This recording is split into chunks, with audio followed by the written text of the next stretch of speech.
நம்ம எல்லாருமே ரொம்பவே எதிர்பார்த்த படம் வாடிவாசல். வெற்றிமாறன் டைரக்ஷனில் நம்ம சூர்யா நடிக்கக்கூடிய படம் தான் வாடிவாசல். இந்த படத்துக்கான அஃபிஷியல் அனௌன்ஸ்மெண்ட் இன்னும் வரல. பட் ஆனால் கடந்த ஒரு 1.5 வருஷமாக இந்த படம் வந்து ட்ராப் ஆகிறதுக்கு சான்சஸ் அதிகமாக இருக்குது அப்படின்ற மாதிரி சொன்னாங்க. ஆனால் அந்த நியூஸ் எதுவும் அஃபிஷியலாக வரல அப்படின்றனால நம்ம அது எதுவும் கண்டுக்கல. பட் ஆனால் இப்போ என்ன சொல்கிறாங்க அப்படின்னா வாடிவாசலை ட்ராப் பண்ணிட்டு சூர்யா வந்து அப்கமிங்கில் நிறைய படங்கள் வந்து அவர் வந்து கரெக்டாக போகல அப்படின்றது நம்ம எல்லாருக்குமே தெரியும்.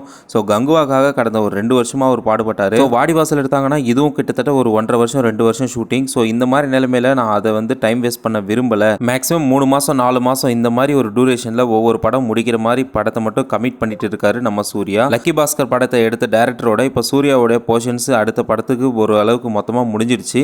அதுக்கடுத்து சூர்யா 45 அண்ட் தென் சூர்யா 46 இந்த மாதிரி இந்த படங்கள்லாம் ஓரளவுக்கு நல்லா கொடுத்துட்டு அதுக்கப்புறம் இந்த மாதிரி பெரிய டூரேஷனில் இருக்கிற படங்களுக்கெல்லாம் கமிட் பண்ணலான்னு சூர்யா வந்து முடிவு பண்ணியிருக்கிறதா இப்போ ஒரு நியூஸ் போயிட்டு இருக்கு. பட் ஆனால் சூர்யாவுக்கு இந்த படம் கண்டிப்பாக ஒரு பெரிய இடத்துக்கு கொண்டு போய் விடும் அப்படின்றது எல்லாருக்குமே தெரியும். பட் ஆனால் சூர்யா இப்போ எடுத்துருக்கிற முடிவு பார்த்தீங்க அப்படின்னா ஷார்ட் டூரேஷனில் நிறைய படம் எடுக்கணும், ஹிட் கொடுக்கணும் அப்படின்ற மாதிரி அவர் ட்ரை பண்ணிட்டு இருக்காரு. கலைப்புலி தானு அண்ட் வெற்றிமாறன் இவங்க 2 பேரும் அஃபிஷியலாக அந்த நியூஸை சொல்லலை அப்படின்னாலும் சூர்யா கமிட் பண்ணியிருக்கிற படங்கள்லாம் அப்கமிங்கில் பார்த்தீங்க அப்படின்னா நெக்ஸ்ட் டேரக்டர் அப்படின்னு சொல்லிட்டு கன்ஃபார்ம் பண்ணிட்டு தான் போறாரே தவிர அந்த வாடிவாசலை பற்றி எந்த ஒரு அப்டேட்டும் இல்லை. இந்த வாடிவாசலுக்காக ஜிவி பிரகாஷ் பார்த்தீங்க அப்படின்னா ஒரு சாங்கையும் கம்போஸ் பண்ணாரு. அது மட்டும் இல்லாமல் நம்ம சூர்யா மாடை வளர்த்துட்டு இருந்தாரு. ஏன்னா அது கொஞ்சம் பழக்கப்படுத்தணும் அப்படின்ற ஒரு பட்சத்தில் ரொம்ப நாளாகவே அந்த மாடு இருந்தாரு. பட் ஆனால் அதுவும் இப்போ கைக்கூடி போல அப்படின்றது தான் உண்மை. ஒரு 1.5 வருஷத்துக்கு முன்னாடி இதெல்லாம் நடந்ததுங்க. இந்த மாதிரிலாம் இருக்குது, வாடிவாசல் வந்து வேற லெவலில் வரப்போகுதுன்னு சொல்லிட்டு போஸ்டெல்லாம் ஃபேன் பேஸ் கிரியேட் பண்ணி ஒரு சில போஸ்டெல்லாம் வேற மாதிரி இருந்தது. அந்த மாதிரி எதிர்பார்த்துட்டு இருந்த படம் இப்போ வரல அப்படின்றது தெரிஞ்ச உடனே ரொம்பவே கஷ்டமாக இருக்குது. சூர்யாவுக்கு கண்டிப்பாக அந்த ஒரு படம் கம்பேக் கொடுக்கும் அப்படின்னு சொல்லிட்டு நிறைய பேரால் எதிர்பார்த்த படம் இப்போ ரிலீஸ் ஆகாதுன்றது கன்ஃபார்ம் ஆயிருக்கு. நெக்ஸ்ட் என்ன பண்ண போறார் வெற்றிமாறன் அப்படின்னு பார்த்தோம்னா ஆல்ரெடி குபேராவோடைய ஆடியோ லான்ச்சில் தனுஷ் சொன்னார் வடச்சென்னை 2 உடைய ஷூட்டிங் நெக்ஸ்ட் இயர் ஜூலையில் ஸ்டார்ட் பண்ணுறோம் அப்படின்ட்டு. இப்போ வந்திருக்கிற அஃபிஷியல் நியூஸ் என்னன்னா, அதாவது வெற்றிமாறன் இந்த ஜூலையில் சிம்புவை வச்சு ஒரு படம் எடுக்க போகிறேன் அப்படின்றது சொல்லிட்டாரு. பட் ஆனால் ஒரு டவுட்டுங்க, இந்த படத்தை எடுக்கிறதுக்கு எதுக்கு வடச்சென்னை டீம் கிட்ட என்ஓசி வாங்கினாரு வெற்றிமாறன் அப்படின்றது தெரியல. ஒரு பெரிய சம்பவத்தை தான் பண்ண போகிறாரு தமிழ் இண்டஸ்ட்ரியில், அது கன்ஃபார்ம். அதாவது வடச்சென்னை 2 கூட அது இருக்கலாம். அதுலேயும் ஒரு டவுட் இருக்குங்க, என்னன்னா குபேரா ஆடியோ லான்ச்சில் தனுஷ் வந்து நெக்ஸ்ட் இயர் தான் வடச்சென்னை 2 ஷூட்டிங் வந்து போக போகிறோம் அப்படின்னாரு.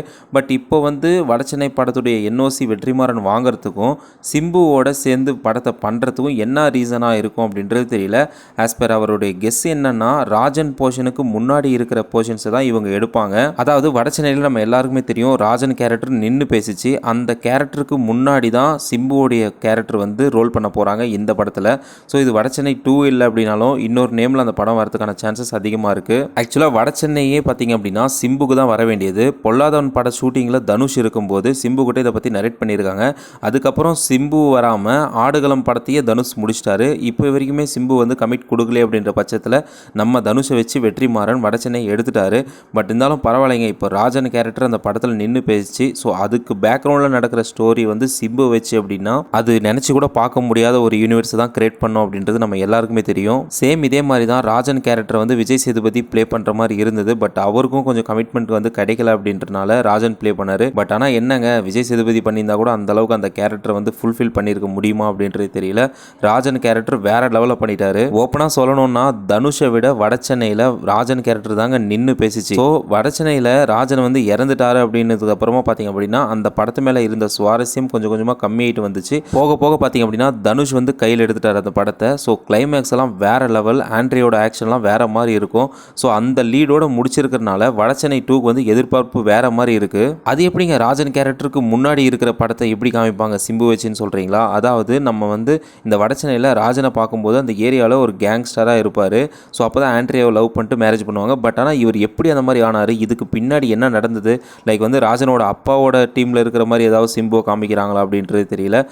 வேற மாதிரியான ஒரு தரமான சம்பவம் தான் கண்டிப்பாக வடச்சென்னை 2க்கு பிஃபோராக ரிலீஸ் ஆகக்கூடிய சிம்பு வச்சு வெற்றிமாறன் எடுக்க போகிறாரு. எனக்கு தெரிஞ்ச சிம்பு கூட நெக்ஸ்ட் படம் எதுவும் கமிட் ஆகலைங்க. லைக் வந்து மணிரத்னம் சார் கூட ஒரு படம் பண்ணுற மாதிரி இருந்தது. அண்ட் தென் வந்து அஸ்வந்த் மாரிமுத்து கூட ஒரு படம் பண்ணுற மாதிரி இருந்தது. பட் இது ரெண்டுமே பண்ண முடியாத சுச்சுவேஷனில் தான் இப்போ வந்து வெற்றிமாறன் கூட கமிட் ஆகியிருக்காரு சிம்பு. நம்ம எல்லாருக்குமே தெரியும் தக் லைஃப் படம் என்னதான் நல்லா இல்லை அப்படின்னாலும் சிம்புவோடைய கேரக்டரும் அவருடைய ஆக்டிங்கும் வேற லெவலில் இருந்தது படத்தில். இப்படி இருக்கிற பட்சத்தில் இவர் வந்து கம்பேக் கொடுக்க ஆரம்பிச்சிட்டாரு. இதுக்கப்புறமா வெற்றிமாறனுடைய டைரக்ஷனில் இவர் நடிக்க போறாருன்னா அதை நினைச்சு கூட பார்க்க முடியலைங்க. அந்த அளவுக்கு ஒரு வெறித்தனமான படம் தான் ரிலீஸ் ஆக போகுது. அதுவும் மெயினாக ஜூலையில் ஸ்டார்ட் பண்ணக்கூடிய போர்ஷன்ஸ் வந்து நார்த் சென்னையில் தான் ஃபர்ஸ்ட் ஷெடியூலே பிளான் பண்ணியிருக்காங்க.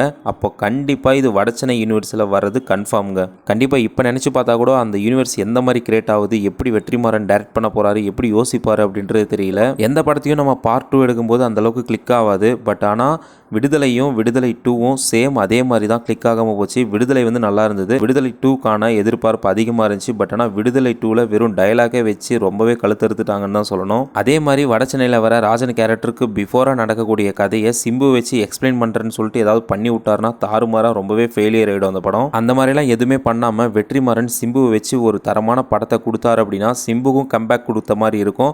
At the same time Vada Chennai 2க்கு இந்த படத்து மூலிமா லீடு வந்து இன்னும் கொஞ்சம் ஹைப் கிரியேட் ஆகும். இப்போ சிம்புவை வச்சு வெற்றிமாறன் டைரக்ட் பண்ணக்கூடிய படத்துக்கு ப்ரொடியூசர் யாருன்னா கலைப்புலி தானு தான் இருப்பார். கண்டிப்பாக வாடிவாசலுக்கு அவர் தான் கமிட்மெண்ட் கொடுத்துருந்தாரு ஆஸ் எ ப்ரொடியூசராக. பட் ஆனால் அந்த படம் இப்போ கொஞ்சம் ட்ராப் ஆகிருக்கிறனால அதே ப்ரொடியூசரை வச்சு சிம்புவை வச்சு இப்போ எடுக்கிறதுக்கான சான்சஸ் அதிகமாக இருக்குது. ஏன்னா ரீசெண்ட் டைமில் சிம்பு கூட பார்த்திங்க அப்படின்னா கரெக்டாக கோஆப்ரேட் பண்ணுறாரு. ஸோ ஷெடியூலுக்கெல்லாம் கரெக்டாக பிளான் பண்ணி அந்த நேரத்துக்கு வந்துடுறாரு ஷூட்டிங்க்கு. ஏன்னா இதுக்கு முன்னாடி கூட எந்த ப்ரொடியூசருக்கும் சிம்பு மேலே அந்தளவுக்கு ஒரு நம்பிக்கை இல்லாமல் இருந்தது. ஏன்னா அவர் ஷெடியூல் கரெக்டாக வரமாட்டார் அப்படின்ட்டு. பட் ஆனால் தக் லைஃப் ஆடியோ லான்ச்சில் அவர் பேசுனதெல்லாம் வச்சு பார்க்கும்போது கண்டிப்பாக இதுக்கு மேலே நான் ஒரு கம்பேக் கொடுப்பேன் அப்படின்னு சொல்லிட்டு கான்ஃபிடென்ட் கொடுத்துருக்காரு. அது மட்டும் இல்லாமல் தன்னுடைய அப்பா அம்மா தான் என்னை இந்த அளவுக்கு எடுத்து வந்து இந்த இடத்துல நிப்பாட்டி வச்சிருக்காங்க. நான் இந்த மாதிரி ஒரு லேசியாக இருந்தால் கூட என்னை இந்த இடத்துக்கு கொண்டு வந்து நிறுத்து அவங்க தான். ஸோ இந்த நேரத்தில் அவங்களுக்கு நான் ரொம்பவே தேங்க்ஸ் பண்ணிக்கிறேன் அப்படின்னு சொல்லிட்டு ரொம்பவே சென்டிமெண்ட்டாக பேசினார். ஸோ இவங்க மேலே கண்டிப்பாக நம்பிக்கை வச்சு வெற்றிமாறன் வேறு லெவலான ஒரு படத்தை கொடுப்பாரு. வெற்றிமாறன் யூனிவர்ஸுக்கு சிம்பு செலக்ட் ஆவாரா அப்படின்னா கண்டிப்பாக ஆவாருங்க. எதை வச்சு நம்ம சொல்கிறோன்னா தக் லைஃப் படத்தில் அந்த கேங்ஸ்டாரோடைய கேங்கில் இருந்து சிம்புவோட ஆக்டிங்லாம் வேறு லெவலில் இருந்துச்சு. ஸோ சிம்புவால் கண்டிப்பாக ஒரு ஆக்ஷன் த்ரில்லர் மூவியே கண்டிப்பாக கொடுக்க முடியும் அப்படின்ட்டு வெற்றிமாறன் நம்பிக்கை வச்சிருக்காரு. ஸோ வெயிட் பண்ணி பார்க்கலாம் சிம்புவோடைய கேரக்டர் அந்த படத்தில் எந்த அளவுக்கு ரீச் ஆகுது. ஸோ ஆடியன்ஸ் மத்தியில் சிம்புவை வந்து வடச்சென்னை யூனிவர்ஸில் எடுத்துக்கிறாங்களா இல்லையா அப்படின்றதுலாம் படம் ரிலீஸ் ஆனவனே தெரிஞ்சிடும். ஓகே கைஸ், இந்த மாதிரியான இன்ட்ரெஸ்டிங்கான வீடியோ தெரிஞ்சுக்க நம்ம பேஜை மறக்காமல் சப்ஸ்கிரைப் பண்ணிக்கோங்க. இன்னொரு நல்ல வீடியோவில் சந்திப்போம். மண்டில் டாடா பை.